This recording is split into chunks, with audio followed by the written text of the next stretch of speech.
Okay, अब एक बहुत ही इंटरेस्टिंग कहानी आपके लिए लेकर आ रहे हैं हम, और वो है क्रिप्टो को लेकर।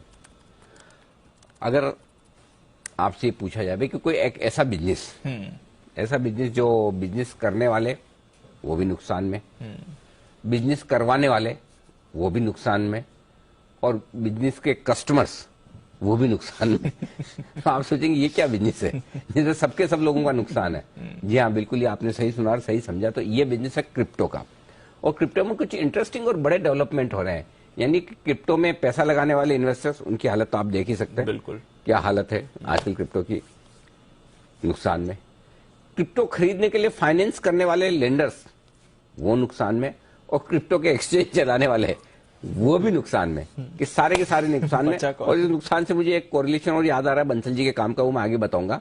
लेकिन उससे पहले ये क्या कहानी है, कौन नुकसान में है, कितने नुकसान में है, क्यों नुकसान में, ये सारी डिटेल्स लेकर तैयार है वरुण दुबे। वरुण बताइए। डेफिनेटली अनिल जी, तो पैसा गया कहाँ ये समझ में नहीं आया, लेकिन चला गया ये समझ में आ गया, है ना।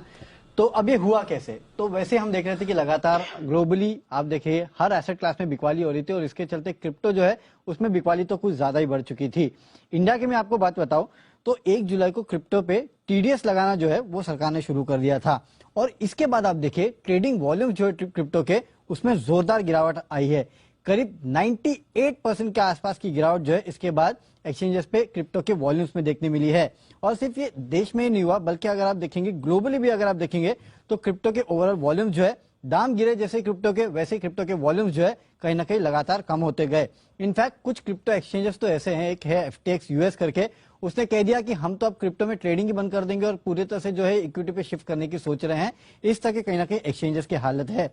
अब फंड्स का क्या हुआ, आप देखिए सिंगापुर का एक क्रिप्टो हेज फंड है 3 एरोस कैपिटल, इन्होंने बैंक्रप्सी के लिए कहीं ना कहीं फाइल कर दिया है।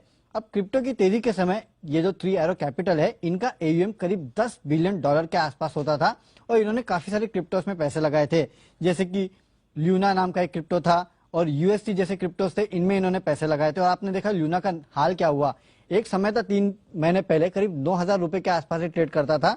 अब अगर आप देखेंगे तो ये पूरे तरह से साफ हो चुका है। सिर्फ यही नहीं, इन्होंने पैसा लगाने तो आता होगा, हाँ भाव तो आता होगा, कुछ बताओ तो सही।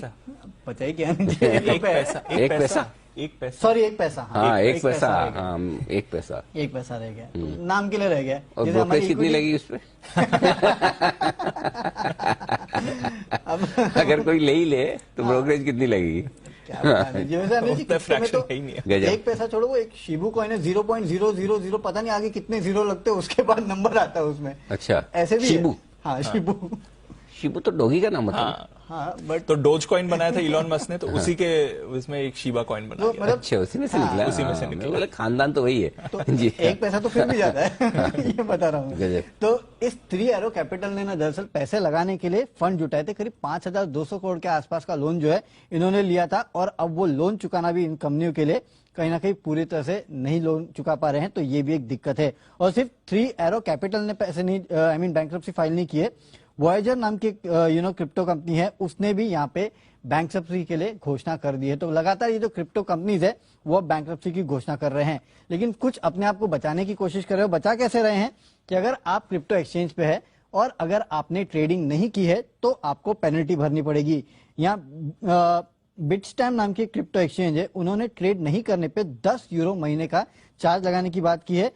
यहाँ पे चार्ज उन खातों पे लगेगा जिन पे बैलेंस जो है €200 से कम है। तो अगर आप क्रिप्टो एक्सचेंज पे और आपका बैलेंस कम है, आपने ट्रेड नहीं किया, तो आपके ऊपर चार्ज लगेगा, और जाहिर सी बात है अपने आप को बचाने के लिए ये चार्ज ले रहे हैं। अच्छा, €10 पर महीने, €10 पर मंथ, भले अंदर कुछ मतलब ₹1 वाला ये हो तो भी, हाँ कुछ भी हो, अगर आप उस एक्सचेंज पे हो, आपके पास ट्रेड नहीं किया आपने, तो पैसे दो। अच्छा, खाली अकाउंट रखने का, पैसे। ये तो पहली बार ही सुना है सर। बहुत अजीब है सर। और अगर 1 साल तक ट्रेड नहीं किया तो €200 ले लेंगे आपसे। अच्छा, वैसे अगर आप देखो €120 बनता है पर महीने का, बट अगर 1 साल तक आपने नहीं किया तो €200 हो जाएगा आपका सीधा। फिर तो ऐसे ही कर ले, एक ट्रेड लिया बेच करके खत्म करे, ऐसे ही कर लो, कुछ वॉल्यूम दिखाएगा। बट ये नई चीज है सर, अकाउंट इनएक्टिव है या नहीं करा तो जैन साहब सुनिए पूरी कहानी आपने। बिल्कुल बिल्कुल अनिल जी, बिल्कुल सुनी, और ये तो देखिए होना ही था। और हमने तो एक बार डिस्कशन अपना 3:30 के बाद ही हुआ था, और एक बार शायद मस्ती की पाठशाला में या कोई बीच में निकली थी बात, तो बिटकॉइन को लेकर जब भी कोई सवाल आता मैं तो उस पर रिएक्ट ही नहीं करता। आप तो देखे होंगे कि ट्विटर में मैं कितना जवाब देता हूं सबको, बट बिटकॉइन का कोई पूछे तो वैसे ही दूर रहते हैं, टीवी पे भी नहीं करते हैं, कोई सेमिनार कॉन्फ्रेंस में नहीं करते हैं, और आज वो नतीजा देखने को मिल रहा है। और ये जो चार्जेस है, डोरमेंट अकाउंट होने के चार्जेस जो है, ये सारे सब अनएथिकल, और कहीं ना कहीं देखिए रेगुलेटर्स इतने सक्रिय भी नहीं है, तो इसीलिए सबको हम तो डराते ही हैं। और आजकल के न्यू जेन और न्यू एज ये सारी कई कंपनियां भी आई है, और प्लस जो यंगस्टर्स है, जो जिनको रॉबिनहुड इन्वेस्टर्स हम स्टॉक मार्केट पार्लेंस में बोलते हैं, वो लोग तो मतलब खाली बिटकॉइन की बात करते हैं, और जिसको देखो यही काम कर रहे हैं। सो इट्स गुड दैट ये जल्दी हो गया, और इंडिया में पता नहीं अब कितना हुआ है, पर जितनी स्पीड और जितनी तेजी से यहाँ पे अकाउंट्स खुले, और किस तरीके से ये लोग अगर पैसे लेंगे डोरमेंट अकाउंट्स के, हमारे यहाँ तो हम लोग खुद भी डीमैट अकाउंट्स खोलते हैं तो हम लोग तो नहीं ले पाते हैं, बट यहाँ ये लोग अगर लेंगे तो बहुत बड़ा खर्चा सबको झेलना पड़ेगा। तो सही है।